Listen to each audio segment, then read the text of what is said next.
Well, I just had a wonderful meditation sitting on one of these rocks with the sun on my face. And when you can actually meditate profoundly without any thoughts, when you come out of the meditation, your mind is still absolutely still, and there are very, very little thoughts, if any, and you just continue to look around. And it's always like you see the world for the first time. It's very, very bizarre. And why this is because we're not projecting anything onto it. Our minds are in like a wiped state. They're clear of all thoughts and projections. And so when you open your eyes, it's very DMT-esque, because when we take an open-eyed experience on DMT, our ego has been set aside, and all that remains is your consciousness, your awareness. You are seeing stuff, you're not gauging it, you're not questioning it, you're not judging it, you are just solely observing it. And so this is why Jesus was said to have said in the Bible, "Truly I say unto you that you have to become like children before you enter into the kingdom of God." Now, when we look through the eyes of a child, if you can possibly imagine it, well, they're looking through the eyes of innocence and non-judgment, aren't they? And when you don't judge things, when you're not gauging, when you're not making comparisons, when you are just experiencing, that, ladies and gentlemen, is when you are in the kingdom of God. Because the world is an incredible, beautiful place, and you just recognize everything. You just look and you absorb, and it's like the mind of a child, absorbing, but not projecting anything back onto it, because its mind hasn't been perverted and twisted in that shape and form. You see, the greatest deficit that the human being has is our recognition of something, which we then turn into a judgment and a pseudo knowledge that we think we know what that is, and then we go, oh, that's that, or that's this, and that's something else, when if we looked closer, we would see more and more and more and more, and we would see how ignorant and dismissive our minds have become, because we're no longer in a position to absorb like a child. You see, we're just too busy projecting that we know everything about the cosmos and about the world, and we've heard this and that, and that's just this and that's just that, and that's why people, will very readily dismiss the things I say, because it's just too out there, it's too new, it's too open. You really do need a still, pure mind to think along these lines, people, and that's the nature of a philosopher, because philosophers, we don't have biases to project onto everything. If we are being observant and open-minded, of course, we can get embroiled, the same as the next man, into the silly humanisms that we do. And you see, if anybody had a problem with that video I put up about Jordan Peterson and Russell Brand, then you have to look beyond what you are hearing. You have to look beyond to what I'm doing. And my videos are always about attempting to elicit a reaction, and hoping to elicit a reaction within yourselves that you will contemplate and learn from, as to why you're judging me, as to why you're triggered by this video, all these sort of things. Because at the end of the day, I'm always saying my videos are not about me, they're about you. They're an opportunity for you to look at you. You are the only thing that matters, really, because you are the only thing that's going on.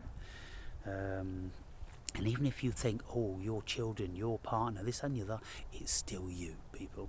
It's all coming from you. It's all about you, what you want and what you think and what your morals will allow you to get away with, and all the rest of it. Now, I'm going to make another video separate to this one, because I've just found some mushrooms, which this particular mushroom I'd never found before. And for the first time now, after years of looking, I think I've finally found one. And so, taking these moments, people, the joy of being absolutely alone, without anybody. Invariably, I never ever see anybody just walking out on their own. They just don't do it. And if they do, they look like they're heavy in contemplation.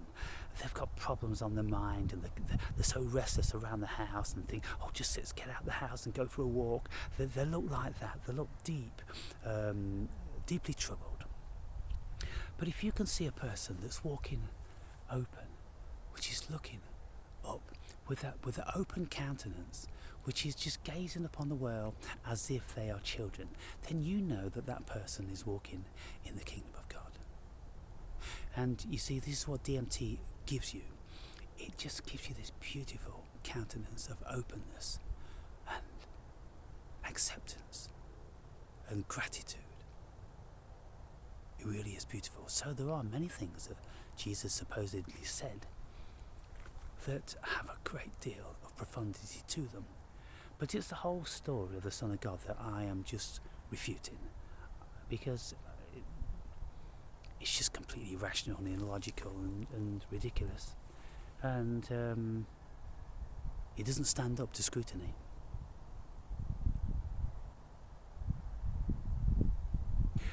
But when we are at one with nature, you see, if you come out with somebody else, you all chat, you're distracted. And I just heard a couple walking by, and they're talking about, one couple was talking about cooking.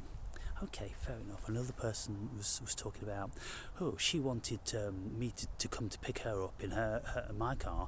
Why couldn't she pick me up in her car? Cheeky bitch. And all this stuff. And it's kind of like, wow.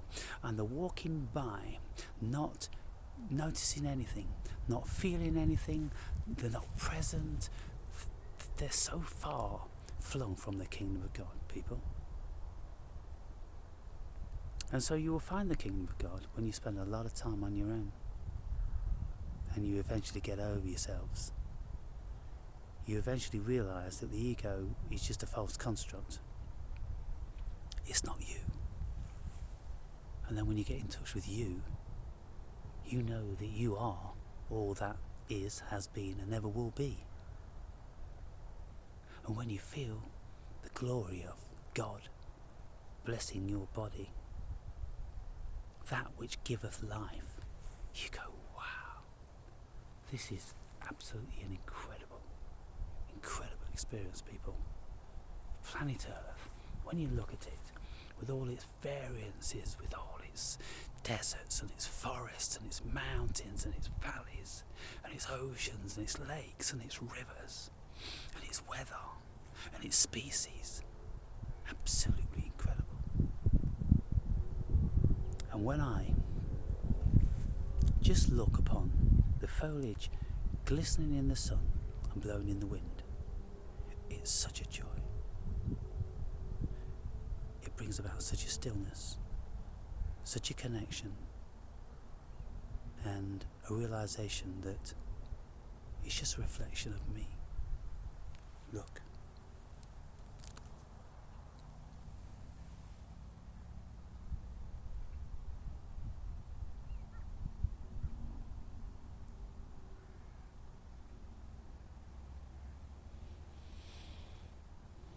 See the gentle flickering? The very, very gentle flickering. Just very, very gentle flickering, just like the breathing. Barely a discernible wind, and yet they're dancing. Oh, come on then, dance. People are watching. Hey, come on. Are you going to dance for us? Look now at the patterns when the sun is shining on certain parts. Look at that beautiful fluorescence. Isn't it absolutely stunning? And you see, this is changing constantly. From whatever position the sun's in, to whatever position the foliage is in, to whatever intensity, to whatever cloud cover. So many things. And it speaks volumes. It speaks with the depth of the cosmos, people. It alerts us to the depths of the cosmos. Why? Because it is the depths of human consciousness, which is the cosmos, which is looking at itself, dancing.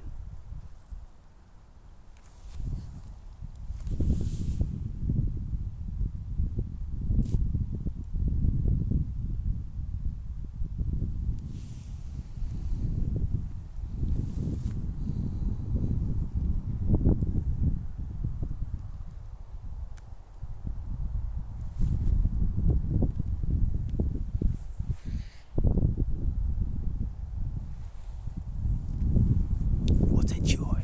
Now I'm going to make this video about these funky